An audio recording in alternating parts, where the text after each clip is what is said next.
새벽 기도회 시작하겠습니다. 찬송가 348장입니다.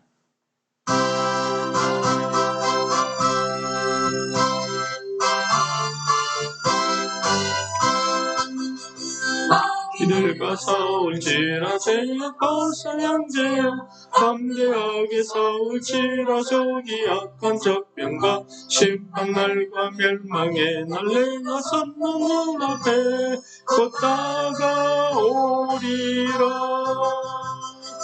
영광 할렐루야, 영광 할렐루야, 영광 할렐루야.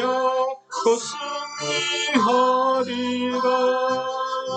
마귀들과 싸울지라 죄악하사 양제여 고원치는 무리들의 요만하기 아닌가. 무섭고도 더러운 죄 모두 떨쳐버리고 주 예수 붙들라.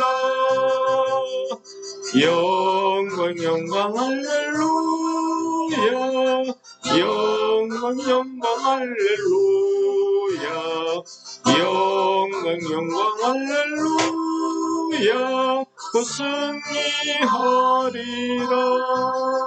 마귀들과 싸울지라 죄악보사 양제여 구주 예수 그리스도 그 신발을 벌리고 너를 도와주시려고 서서 기다리시니 너서 나오라. 영광 할렐루야, 영광 할렐루야, 영광 할렐루야. 곧 승리하리라.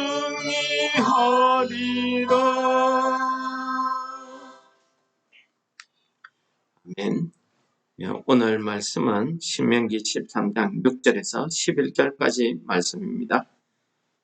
내 어머니의 아들 곧 내 형제나 내 자녀나 내 부모의 아내나 너와 생명을 함께하는 친구가 가만히 너를 꾀어 이르기를 너와 내 조상들이 알지 못하던 다른 신들 곧 내 사방에 둘러싸고 있는 민족 혹 내게서 가깝든지 내게서 멀든지 땅 이 끝에서 저 끝에까지에 있는 민족의 신들을 우리가 가서 섬기자 할지라도 너는 그를 따르지 말며 듣지 말며 긍휼히 여기지 말며 애석히 여기지 말며 덮어 숨기지 말고 너는 용서 없이 그를 죽일 때에 내가 먼저 그에게 손을 대고 후에 무백성이 손을 대라.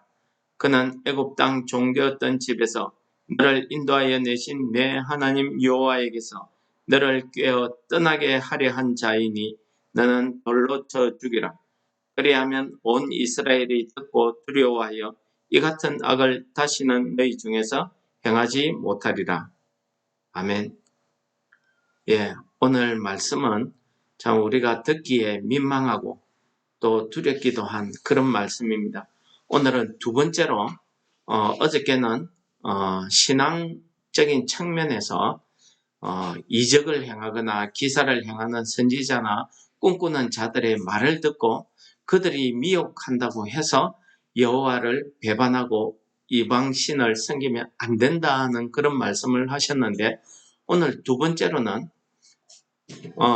내 사랑하는 가족들, 내 어머니의 자녀들, 즉 내 형제나 내 자녀나 사랑하는 아내나 내가 생명같이 사랑하는 친구들이 내게 와서 내가 알지 못하는 다른 이방신을 섬기자고 꾀일 때에 너는 그를 긍휼히 보지 말고 그를 죽이라 하는 말씀으로 하고 있습니다.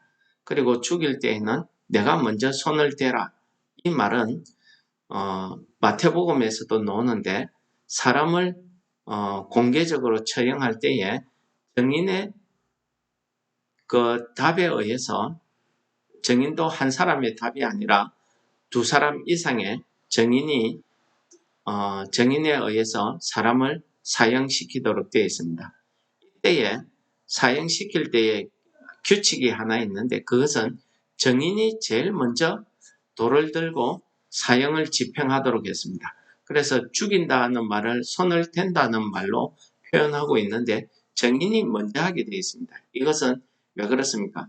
그 정인이 혹시라도 그 사람을 미워해서 악한 감정에 거짓 증언을 해서 그 사람을 죽였을 때에는 그는 하나님 앞에 살인의 죄를 가지게 되기 때문입니다. 오늘 하나님께서는 한마디로 가족이죠. 사랑하는 가족이나 가족같이 여기는 그 친구가 너를 꿰어서 믿음에서 떠나게 할 때, 하나님을 배신하게 할 때에, 그때에 너희는 신앙적으로 어떻게 행해야 된다는 것을 오늘 가르쳐 주신 말씀입니다. 이 말씀을 달리 해석해서 오늘날 우리 신앙에 적용을 한다면 이런 말이 되겠죠. 우리가 하나님을 믿는 그 신앙을 믿음 생활을 할 때에 우리 사랑하는 가족 중에서 혹시라도 그 잘못된 믿음, 잘못된 신앙으로 신천지나 그런 이단에 빠져서 우리를 믿음에서 떨어지게 하는 그런 일이 생길 때에 우리가 그 일에 대해서는 신앙 안에서 단호히 대처해야 된다는 것을 가르쳐 주시는 그런 말씀 아니겠습니까? 오늘 이 말씀 가운데 왜 이 사랑하는 가족들이 이런 일을 하게 될까요? 오늘 성경에 쭉 보시면은 항상 이 사탄 마귀는 우리를 시험할 때에 우리가 반발할 수 있는 것으로 시험하지는 않습니다. 힘으로 누르거나 힘으로 강제로 하거나 이렇게 하지 않습니다. 그렇게 하면 어떻게 합니까? 우리도 조심하거나 피하기 때문입니다. 그래서 어떻게 합니까? 너를 가만히 꿰어라는 말을 하고 있습니다. 즉 유혹하다, 미혹하다 이런 뜻이죠. 사탄이 우리를 시험할 때에는 아주 달콤한 것으로 우리가 혹하고 넘어갈 수 있는 것으로 시험합니다. 그래서 아담이 죄를 짓고 타락하게 된 것은 무엇입니까? 사탄이 바로 아담을 공격한 것이 아니라 아담이 사랑하는 그 여자 하와를 깨워서 하와를 통해서 아담을 죄에 빠뜨리는 이런 일을 했던 것입니다. 이런 사탄의 이런 전략적인 미혹의 작전, 유혹의 작전, 죄에 빠뜨리는 이런 작전은 계속해서 성경 곳곳에서 이런 경계를 우리에게 가르쳐 주고 있습니다. 예를 들어서 신약 성경에 가면은 예수님의 첫 번째 제자 베드로 아닙니까? 그가 얼마나 예수님을 사랑했고 예수님에 대한 열정이 컸습니까? 그는 예수님 앞에 바른 신앙 고백을 합니다. 예수님께서 사람들이 나를 누구라고 하느냐? 그러니까 어떤 사람은 엘리야라 하더라, 어떤 사람은 뭐 선지자 중에 하나라 하더라 이런 이야기를 했을 때에 너희들은 나를 누구라 하느냐? 제자들이 아무도 대답 못했습니다. 그런데 베드로가 이야기합니다. 주는 그리스도시요 살아계신 하나님의 아들이시니. 그러니까 예수님께서 그를 칭찬합니다. 이를 알게 한 것은 내 지식이나 내 육적인 것이 아니라 하나님께서 너를 통해서 알게 하셨다 해서 얼마나 칭찬합니까? 그런데 바로 그 뒷순간에 어떻게 합니까? 예수님께서 내가 십자가를 지어야 된다는 말씀을 하시자 바로 베드로가 이야기합니다. 주여 절대로 그런 일이 주께 미치지 못하게 하겠습니다. 라고 이야기합니다. 예수님께서 그렇게 칭찬한 그 베드로에게 내 교회를 이 반석 위에 세우리라 했던 그 칭찬했던 그 베드로에게 돌아서서 사탄아 내 뒤로 물러가라 이렇게 이야기합니다. 여러분 사탄의 미혹이나 사탄의 유혹은 이렇게 우리가 참 인간적으로 볼 때에 그렇구나 동의하거나 혹할 수밖에 없는 그런 형태로 우리를 시험하지 우리가 기분이 나쁘거나 싫어하거나 이런 방법으로 우리를 시험하지 않습니다. 절대로 그렇게 하지 않습니다. 베드로의 말 들어보십시오. 얼마나 그 자기 스승을 사랑하면 목숨 걸고 지키겠다 하는 말이 인간적으로 볼 때 얼마나 충성스러운 말입니다. 그러나 그는 인간적인 것 때문에 하나님의 일을 방해하려고 했던 것입니다. 그래서 예수님께서 그 사탄의 미혹에 빠진 베드로에게 사탄아 물러가라고 말씀하신 것 아니겠습니까? 여러분, 이제 종말이 되면, 세상 끝이 오면은 예수님께서 세상 끝에 일어날 일들을 쭉 설명하시는 일 가운데 누가복음 12장에 가면은 예수님께서 이 세상의 마지막이 오면은 여러 분쟁이나 싸움이나 전쟁이 일어나는데 제일 먼저 어디서 일어나느냐 이렇게 말씀하십니다. 이후부터 한 집에 5사람이 있어 분쟁하되 셋이 둘과 둘이 셋과 하리니 아버지가 아들과 아들이 아버지와 어머니가 딸과 딸이 어머니와 시어머니가 며느리와 며느리와 시어머니가 분쟁하리라. 여러분, 이게 무슨 소리입니까? 그렇습니다. 마지막 때가 되면은 이 사탄 마귀는 믿는 사람을 한 사람이라도 더 지옥에 빠뜨리기 위해서 우리 사랑하는 가족들을 이용해서 우리를 시험하고 있습니다. 그 가족을 충동질해서 가족끼리 서로 싸우고 다투게 합니다. 오늘날 우리에게 이 말씀에서 이야기하는 우상숭배 중에 가장 큰 우상숭배가 무엇입니까? 그것은 물질입니다. 여러분, 돈 앞에는 형제 자매도 없고 일가 친척도 없고 부모 형제도 없습니다. 돈 앞에는 아주 냉정하고 아주 악랄한 방법으로 돈에 대한 욕심을 버리지 못합니다. 그래서 우리가 살아가는 이 시대의 가장 큰 우상은 만몬신, 즉 돈의 신, 이것에 대한 것이라 생각이 됩니다. 왜 그렇습니까? 돈 앞에는 아버지와 아들도 없습니다. 서로 그 돈 앞에는 사람의 도리나 예의 이런 것도 없습니다. 그러니 믿음, 신앙은 말할 것도 없지요. 악한 이런 돈에 빠져있는, 돈을 통해서 우리 사랑하는 가족, 친구, 친척들을 유혹해서 그들로 하여금 분쟁을 일으키고 있습니다. 여러분, 우리가 정신 차리고 정말 오늘 불른 찬송처럼 마귀들과 대항하고 싸울 때 우리 힘으로는 부족합니다. 그래서 2절 가사에 뭐라 합니까? 주 예수를 붙들라 라고 이야기하지 않습니다. 우리가 싸울 수 있는 것은 예수 그리스도의 힘밖에 없습니다. 우리가 예수 그리스도를 붙들고 거기에 힘을 얻어야 이런 사탄 마귀의 유혹을 이길 수 있다는 것입니다. 오늘날 사탄 마귀는요, 우리가 사랑하는 가족을 통해서 우리를 미혹하고 우리를 시험하더라는 사실을 오늘 말씀이 가르쳐 주시는 것입니다. 그러므로 오늘 하루 종일 우리가 이 땅을 살아갈 때 우리가 이러한 시험에서 이기기 위해서는 우리가 하나님 말씀에 정신을 바짝 차리고 있어야 됩니다.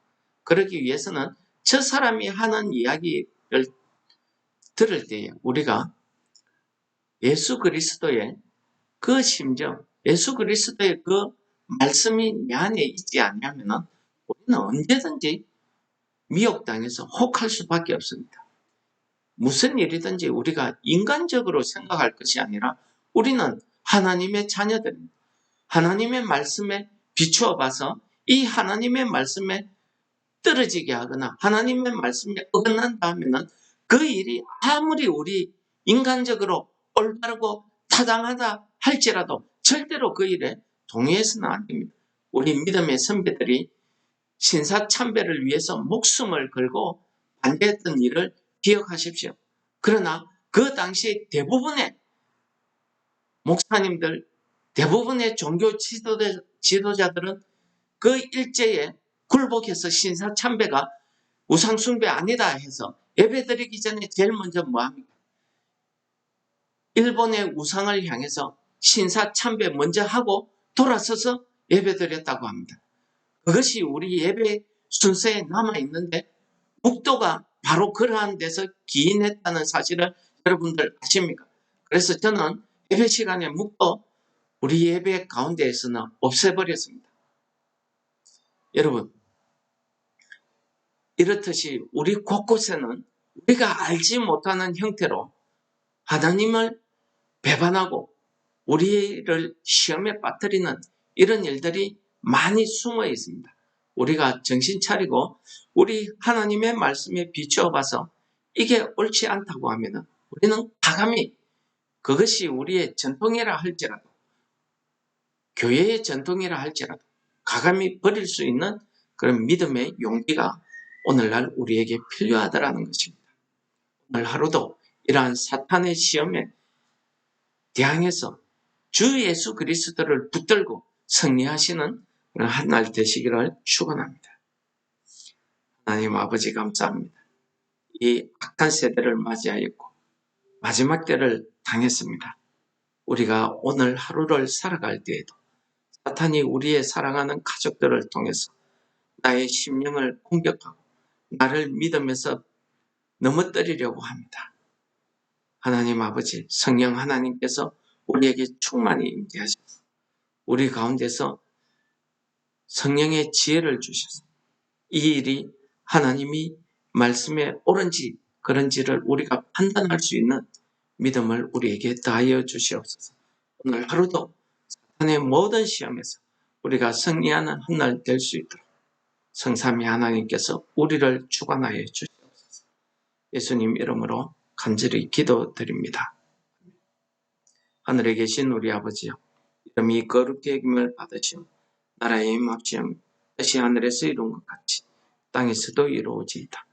오늘날 우리에게 일용할 양식을 주옵시고 우리가 우리에게 죄 지은 자를 사하여 준 것 같이 우리 죄를 사하여 주옵시고 우리를 시험에 들게 하지 마옵시며 다만 악에서 구하옵소서. 내게 나라와 권세와 영광이 아버지께 영원히 사옵나이다. 아멘.